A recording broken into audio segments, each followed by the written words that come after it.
no es mereixen que s'assegure que en el seu informe es conclou que l'alqueria no té cap valor i que per tant s'ha d'enderrocar. És a dir, que se'ls culpe indirectament de la decisió final. I ens estranya que encara ningú, mitjà de comunicació, hagi acudit directament als redactors de l'informe, a Víctor Algarra i a Joan Cardona, per a preguntar-los si realment ells en el seu informe han conclòs que l'alqueria no té cap valor i que s'ha d'enderrocar. Això és una decisió, una conclusió que trau el govern municipal, que, com dic, crec que no es mereixen els dos arqueòlegs perquè en el seu informe no n'hi ha cap vestigi en absolut d'això. Ara ens trobem davant d'un informe del Consell Valencià de Cultura, una de les institucions o la institució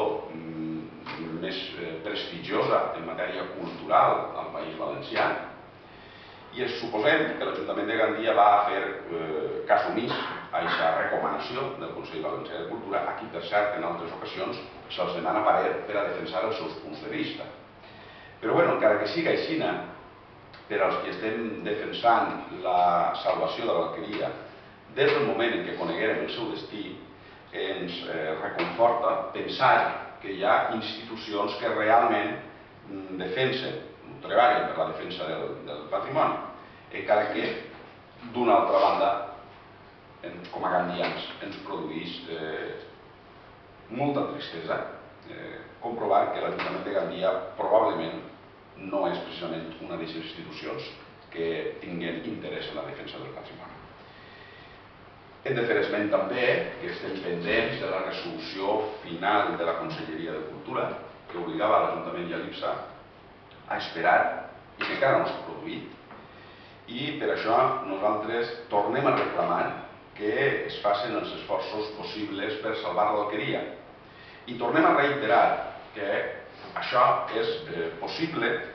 juntament amb l'inici immediat de les obres d'urbanització, que també reclamem. L'alqueria, tornem a repetir, es troba en una zona verda, es trobarà en una zona verda des d'aquest futur pla parcial de Santana, per baix de la Rassant, efectivament, que aquest és l'únic argument, però estem convençuts que un projecte de rehabilitació i d'integració és possible. És possible i, a més, és fàcil, no és tan complicat. El debat es redueix, per a centrar les coses, a una qüestió únicament estètica. I per al bloc, per damunt de l'estètica,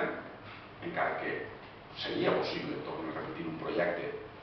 bonic, però per damunt de l'estètica està la conservació, la investigació i la difusió de la nostra memòria i del nostre